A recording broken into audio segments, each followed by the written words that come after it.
Viewers, welcome to back my channel. তো আজকে আমরা আসছি লেজার মধ্যে। আমি আপনাদেরকে আগে বলেছিলাম যে আজকে আমি অনেকগুলো তারাক্কি করने वाला हूँ।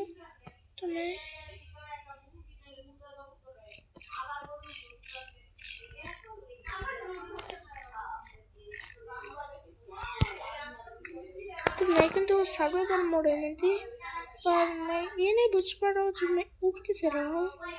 अच्छा,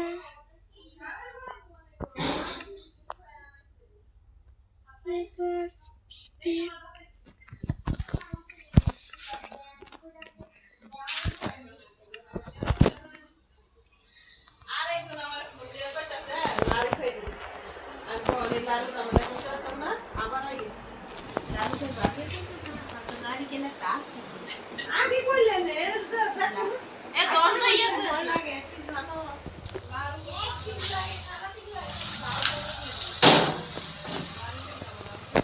तो मैं आज खेलबो ना।